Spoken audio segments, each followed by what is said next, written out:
G'day, everyone. Welcome to Talking Leadership. This is Eric Perez, your podcast host. Thank you for joining me again. And as always, welcome to a new 2021. Thanks again for joining me. Now, before I introduce my guest, just like to run through some of my guests' background for the information of you, the listener. So she is currently the mentor in residence with the Westpac Foundation W100 network. She is a program mentor with AgriFutures Australia, and that is to do with the Rural Women's Award Bud program, which is fantastic. And when she has time to get those couple of hours sleep, she then wakes up to be the Managing Director of Shadowbox Enterprises Limited. Okay, welcome to the program, Sarah Prime. How are you, Sarah?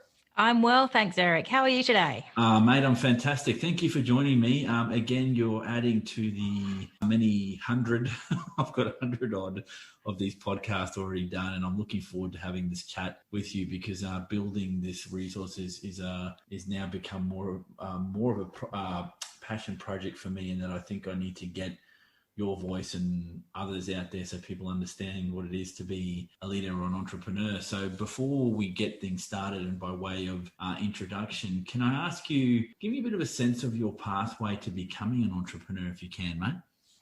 Yeah, absolutely, I can. It's an interesting one in that I was probably an entrepreneur before I knew that I was. I was reflecting today on where my journey in entrepreneurship actually began. And I recalled a time early in childhood. We had this recycling depot in this tiny country town where we grew up, and my family were involved in, taking the deposits and paying the people who came and bought their bottles and cans and things in, and then organising the trucks to offload everything. And this was a business that each of the siblings in my family ran at one point or another. So I was about 12 years old, and I'm ordering trucks to come and pick up bales of cans and bottles and things like that. This is probably in the 80s. And at that point in time, to me, it was a great way to earn money. It was a great little money spinner. As you know, it can be quite tricky to raise capital when you're an entrepreneur, but somehow I found out that if you did your work, you did the hard yards, you could afford roller skates, mixed lollies,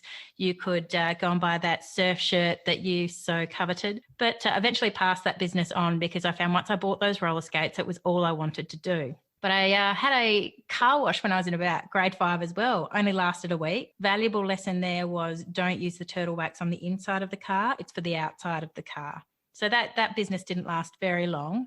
But as many entrepreneurs will tell you, failure is important in gaining knowledge. But in all seriousness, I had a corporate career in business and finance, and then later on economic development. And my first serious foray into entrepreneurship was when I walked away from my career because I was very ill. And I decided to just do some consulting work. But rather than just take on projects like the ones I'd been doing, I decided that I would become a professional shadow. So a bit of copywriting for marketing content and things like that. But my value proposition was words and numbers for people who either didn't have the time or the expertise to articulate something to themselves. And so I was behind lots of things that, might have been in the public space that made other people look good. It was my job to make them look great. And I got paid a premium for that service. Later on, I would decide to leave Queensland and head back to South Australia. And I returned to the place where I grew up, a little area in South Australia called Eyre Peninsula, and a town called Dark Peak, which now no longer really exists in the sense of how it existed previously. It's lost its local school, its local businesses, and all of the things that I recalled that made it a vibrant town in that time. No general store, no post office anymore. It also lost what was the social hub of the community, the local sporting club, the grassroots sporting club. And I remember that as being the place where people learned by example, just observing how to become a really active contributor to the community, how to become a leader, how to work as a team, and how to give without the expectation of getting something in return. And so it was this really sad feeling when I went to the Oval and I stood there and saw this just bare pitch with, bindi prickles all over it and whirlwinds blowing. And at the netball courts where the torn AstroTurf was just flapping in the wind. And I thought, who exists to pass the legacy on to the next generation if there's no one here at this sporting club anymore? And it really got me thinking about how important those sorts of community groups are to, I guess, being an incubator for leadership for rural country towns. And I went home that day and with, I guess, new eyes for the first time, I recognised all of these other communities along the way who were towns in my lifetime when I was growing up there, but who are now just faded town limit signs that people sped past on their way to somewhere else.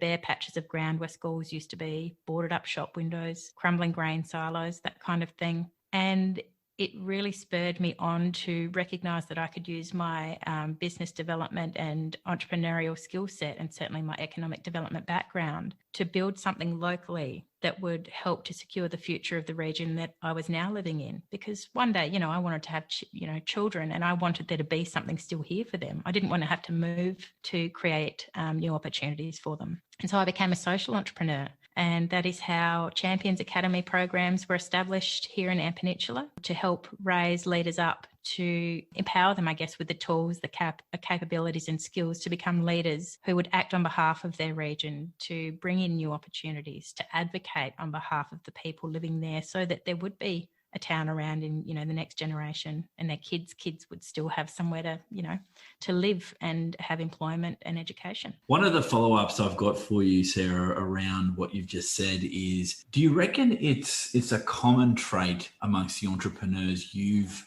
had some dealings with, that passion project or that thing comes along that spurs you to get involved in something? Is it always one trigger, or is it multiple triggers? Yeah, I'd say that it's becoming more and more common. I don't know if people made the connection between passion, purpose and profit some time ago. I think they sort of viewed entrepreneurship as something that was almost selfish, it was about lining your own pockets with profits. And that's not the case at all. I think there's a much broader understanding that entrepreneurship now can mean profit isn't a dirty word. It means that the more money you have, the more impact you can make on the things that matter to you in the world. And I think that perhaps also came about as a result of realising that the change that we want to make in the world happens much more slowly when it is fallen upon policy development and lobbying and waiting for someone else to come and save the day, riding that faithful steed in and waving a wad of cash in the air and saying, oh, we'll fix your problems. People know now that they actually have a degree of control over making the change they want to see in the world through entrepreneurship. So it's certainly something that is being taught now as well. Kids in school are learning what social entrepreneurship is, and, they have such great concerns about the future of the planet. And there's these environmental warriors who are also enterprising the strategies that they have around business with their sort of eco-warrior sense of purpose. And I think it's very cool. Yeah, and one of the things for those in my line of work, so I work for an organisation, not for profit, in the seafood space here in Queensland. And when someone like me looks at people in the entrepreneurial space, you still get, and I'm showing my age here a little bit. Remember back to the entrepreneurs of the 80s, the ones that ran away to Spain or other places, yeah. Give people their money. And so there's still, not that so much the people involved are dirty, no good people. It's more the term entrepreneur is still loaded with a sense that it's about the money, not about anything else. And until someone can come up with a better word for those that engage in social entrepreneurialism, you'll still get a bit of resistance, because the question's always going to be, are you doing this essentially in the end to make a buck, not to do something else? And that's always a judgment call, and what I've seen in my travels, and feel free to disagree or agree. No, I would agree 100% with that, and in fact have been subjected to that exact scrutiny in council chambers before, where they've said, well, I'm sorry, we're not going to support this because it sounds like you're in it to make a profit. And I said, well, wouldn't I be mad if I wasn't? How am I going to make an impact if I don't make money somehow? Like it's not to pay my own wages, and still to this day I haven't paid myself a wage, which is the number one, mistake entrepreneurs make, I think. But it was perceived that unless it was a not-for-profit or a charity, it wasn't existing for a purpose greater than the individual. And that comes down to, I think, a cultural shift that's needed. And as you said, the word entrepreneur is a loaded phrase. And I think quite often people will refer to themselves as the founder of a social enterprise for that reason. Yeah, you see that a lot. I've been spending a lot of time the last 18 months or so on LinkedIn, and that's the moniker that comes up fairly often. I may have to change that subtitle for this podcast. Maybe it's not the entrepreneurs, maybe it's entrepreneurs and something else. Anyway, I think the more important bit is here for me, at least. It's not what's in a name, but what people actually do. And I think it's crazy to suggest that if you're going to potentially spend a good chunk of your time trying to create value in your own community or communities, that you don't try and make some kind of level of money to be able to keep yourself alive. Because I still think it's too black and white to think to be altruistic in this world.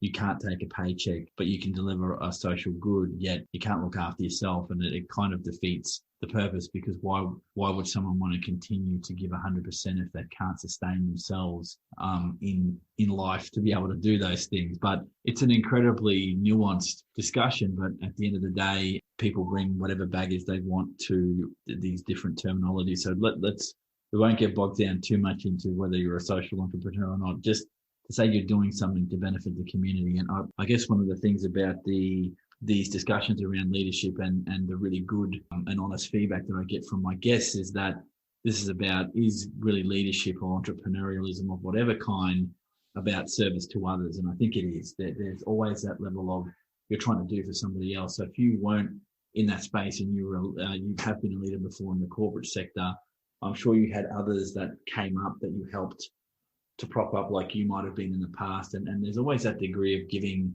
something back. And that's the bit that you don't get compensated for. That's the bit that delineates you from being a human to being a robot in that position. And I've met my share of those people as well. And they exist because the workplace is a place of many different personalities. So you get what you get and you just have to accommodate. So can I ask you, mate, and this is, I guess, a direct lead into the question about how did you become an entrepreneur?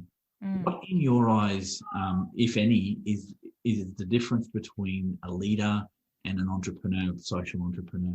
Yeah, look, I guess I should start off by saying that a leader can be an entrepreneur and an entrepreneur can be a leader. You can be both. I think that, if you visualize, say, a leader as a GPS device, which helps someone to navigate their way from point A to point B.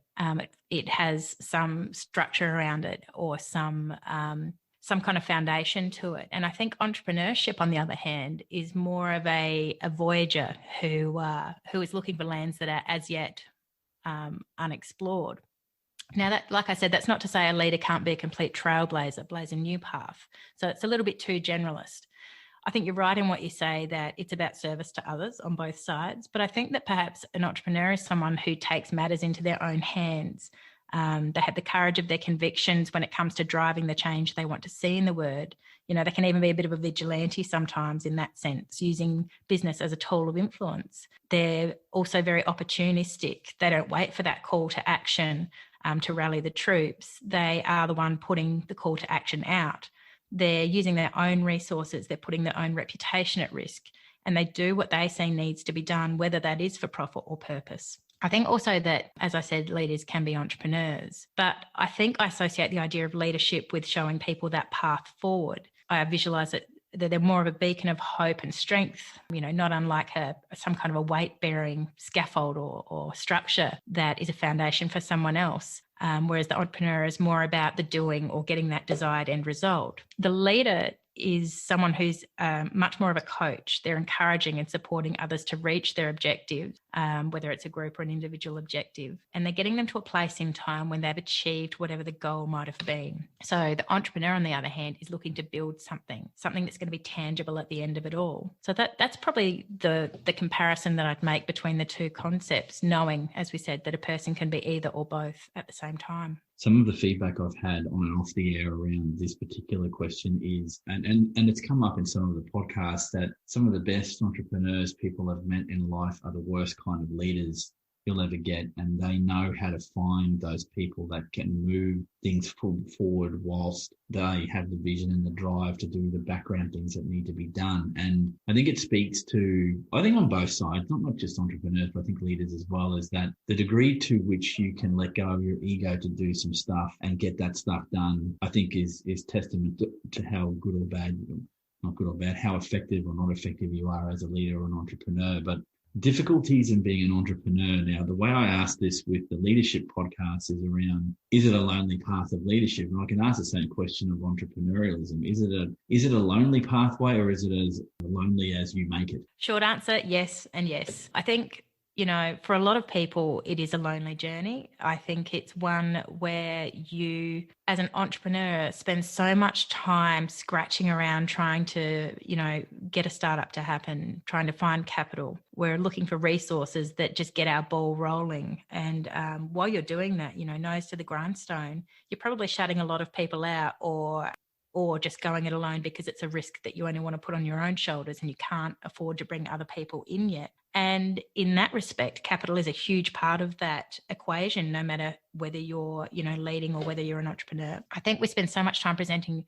proposals to swathes of sponsors and partners and financiers and stakeholders. We're investing countless hours writing grants and developing value propositions and putting pitch decks together. Feels like we're constantly explaining our vision to someone else because it doesn't exist yet, and we're trying to get the picture in their head and trying to get them on board. So that can be really exhausting. And at the end of it all, the last thing you feel like doing is putting yourself back into the world to connect with the social society or the community around you. But it's a bit of a trade-off that you make, and you've got to probably have a bit of a measured approach to, because you can completely burn people out, yourself included, emotionally and physically, burn up your resources. But I guess there are also a lot of other hard parts. You find limits the hard way, when you run out of cash, or when you burn out, or when you let down people that you care about because you've been giving so much of yourself to your business or to your cause. And in that way, self-discipline isn't only a difficult lesson to learn in entrepreneurship and indeed in leadership, it's actually critical to your survival, not just to your success. So you really need to know what those limits are and work within the boundaries that other people in your life can understand and support too. And I guess in that way, it's about communicating openly with those around you so that you're not going it alone and you're not following a lonely path. Another one of the hard parts, though, is the great unknown. And there are so many questions. Not all of them have answers, How long until I get my product to market? How long until I have a client base that's chasing me and I'm not doing all the chasing? How long till I can afford to pay myself a wage? When should I hire a team? How much should I pay them? Should I pay and outsource someone to do my marketing? Do I buy a CRM? How long do other people work in a business and on it? There never seems to be enough hours in the week. How is everyone else doing it? Am I doing it the wrong way, And then, of course, you've got that giant, hairy imposter monster who makes you question yourself and your very being. Am I doing the right thing? Should I just go and get a job? Who do I think I am to be able to do this? Who's going to believe me? Who's going to listen to me? What experience or skills do I have that make me credible? What don't I know? And who's going to find out that I don't know it? What happens if people find out that I've got no clue what I'm doing? I always live in fear that someone's going to ask me a question I don't know the answer to. And I think in the back of your mind, you're also wondering, oh God, what's going to happen? Am I going to go broke? Is this really what I'm meant to be doing? So that imposter monster is an absolute jerk. We all need to rally against him. And a mate of mine, Pete, would say, you've got to learn how to do the imposter two-step, which is a great TED talk. You should watch Pete. But he says basically, you notice the feeling and you give it a voice, and then you show up anyway and you give yourself a voice. That's the imposter two-step. So there are ways and means around it. And I think that mentoring is a huge part of that too. You raise a lot of the capabilities an entrepreneur might need. So communication to me sounds like a big one. And you talked about that a fair bit. Do you have any other one or two or your top five entrepreneur capabilities that you think are worth noting? And I mean, my preference is that they come from your experience, but if you just see them in generic terms, that's good as well. But from your travels, Sarah, what are they? Yeah, in my lived experience, entrepreneurs need to know how to be astute observers. And I don't just mean watching what's going on around them. I mean actively looking for the changes in their external environment and noticing what's affecting the next thing, what's impacting on something else, which is going to cause an end result.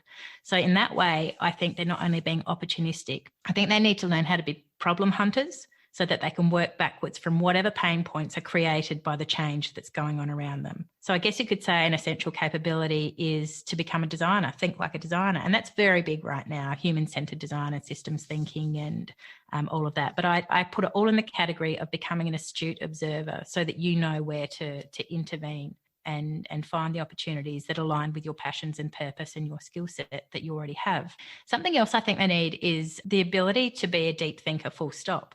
You need to be able to observe patterns and understand those impacts, like I said, what's cause and effect, but what's just idiosyncratic, what's not predictable and what is predictable that you can be formalizing enterprises and systems around. A lot of being entrepreneurial comes down to common sense, so there's no point telling you to go and learn how to do that. You can't teach common sense, but what you can learn is how to master your upper brain and understand how the primitive parts of your brain can hijack your behavior. Once you master the ability to use your upper brain, you're going to move more towards rational thinking and solving complex problems and away from emotional reactivity. You need to learn what the difference of the two feelings is so you know when you're actually not in charge of your behavior. I think leaders and entrepreneurs alike need to know how to communicate, like you said, engage people in the journey that they're on and be able to tell the story and the vision. And if you can't do that, you've probably fallen over before you've started. But you need to not only know how to communicate it, but how to manifest it in a sense of cooperation.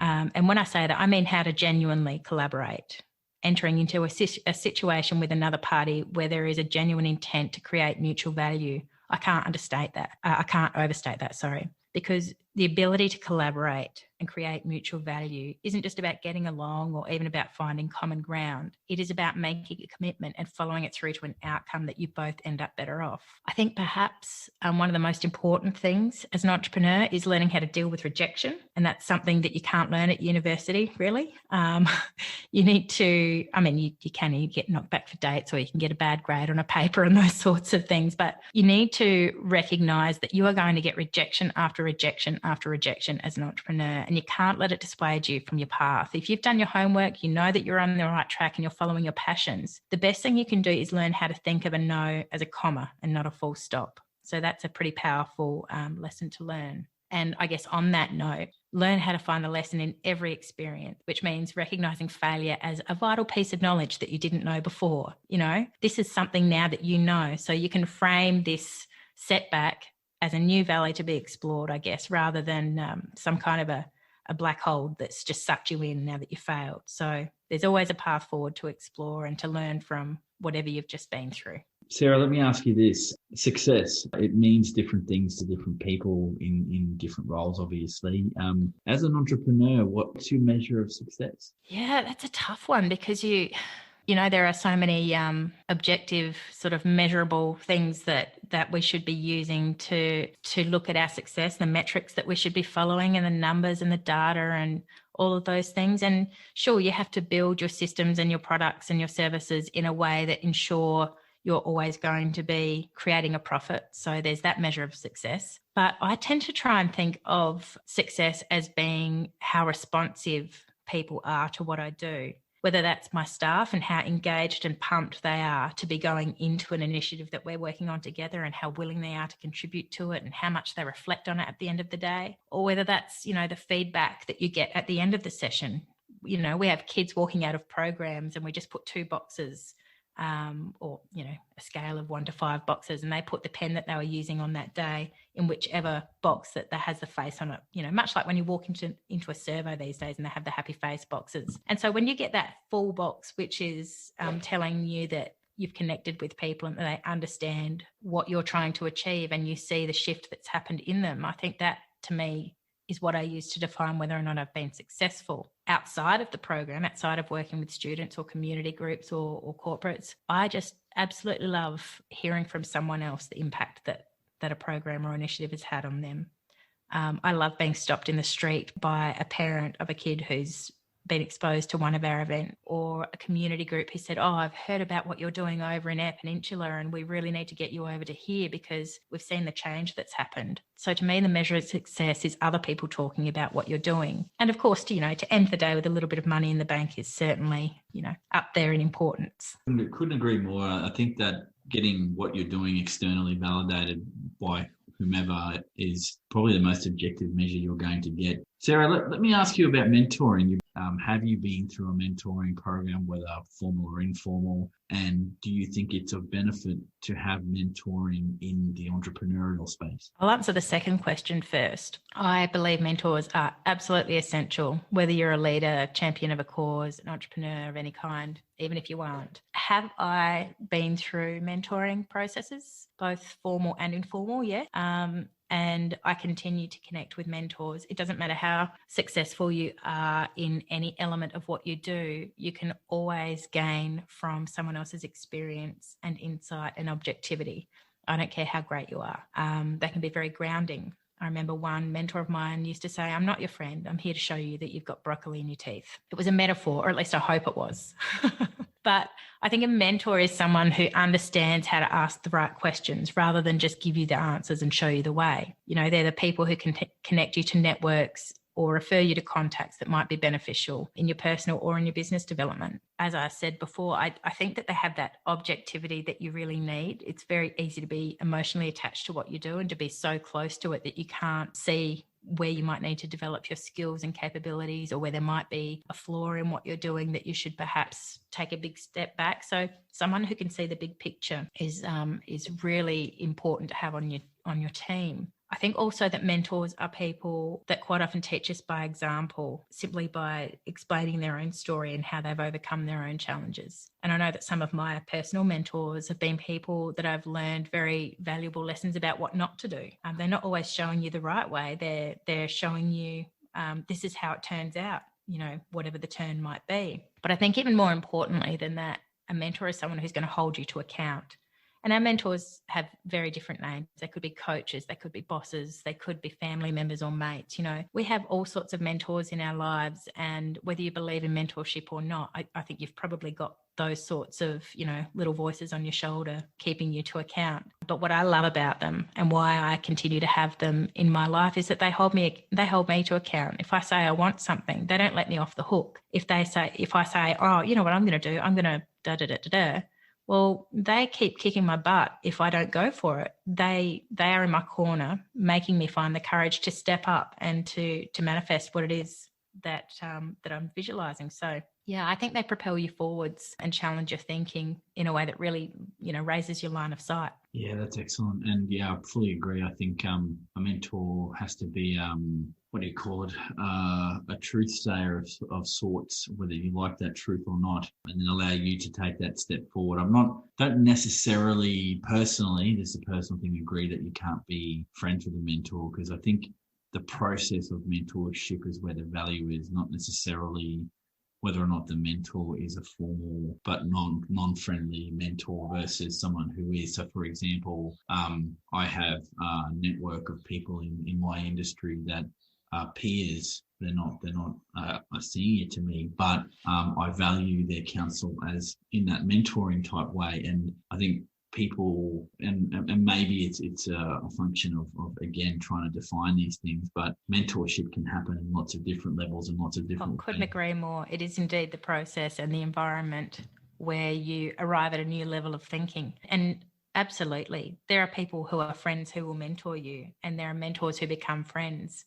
And what a valuable asset to have. What an important person in your life that is. I keep thinking, keep an eye out for these people, because one thing I found, and I think many other podcasters that I've spoken to have found, that when you talk to some really good people, and some now friendship sort of come from the podcasting, because when you start talking to people and when you find out that they've got very similar life histories or very different, but you can sort of connect at some level, it makes for an interesting process. And I think that comes from being able to create a network or whatever that looks like. All right, Sarah, look, we're at the last question here, and this is the one that I thought about not having in this year's series of podcasts, but I'm going to keep it in here because I think it's worth discussing, and I'm interested to get your perspective on this. Are entrepreneurs born or made? Well, I don't think you have to be born an entrepreneur, but I think some people are, definitely. I think we probably all know that person who has incredible intuition. You know, they have the ability to envisage something that doesn't exist yet, and they're completely fearless when it comes down to going after their dreams. You know, they're not afraid of putting themselves out there. I have these people in my life who I'm just in awe of. They've got this incredible sense of logic about them. And for them, it's really effortless to understand, you know, supply and demand. The concepts of cash flow are like second nature to them. They just know where the money is going to come from by pulling this lever. They drive, you know, the cash flow of a business, and they scale it really quickly. You know, those are those people I said about the capabilities. They see the pattern, they make the connections like a big picture, and it shows them what the ending is going to look like before they even embark on the journey. And that's where they get this confidence from. When they're taking big risks. While I'd say that those are people who probably have the big wins and they're the ones we see in the headlines, I think they also lose big too, because so much of what they do is intuitive. But the thing about them is they're never afraid to go again. They love that thrill of creating something and building it up. One of my mentors is a person like this, and he calls himself an opportunity addict. You know, it's quite charming. But then there are the types of people who aren't born entrepreneurs. They're the people who studiously build up their capabilities and surround themselves with people who can teach them to become a great business mind. They follow the rules, they work through the processes, they have established systems in place that help them to seize the right opportunities, and they move more steadily. These people are probably going to build something that lasts, you know. They're going to adapt and evolve as those circumstances around them changed. But also, you know, perhaps you could say there's no such thing as one or the other. I'm sure there are great visionaries who also develop incredible business minds. You know, they might go all in and scale rapidly and become a household name. Or, you know, if they did, who knows? Perhaps we just haven't heard about their trial and error enough yet. Yeah, and that's the beauty of this, is that as each generation comes along, you've got that next person that wants to give it a go, or that next leader that's going to shine at whatever level. So yeah, no, could not agree more. Sarah, mate, thank you for your time. It's been my great pleasure. Thanks for having me. Not a worry. For those listening, I've been speaking to Sarah Prime. Thank you again, everyone, for following the podcast. And as always, I'll catch you all on the next podcast.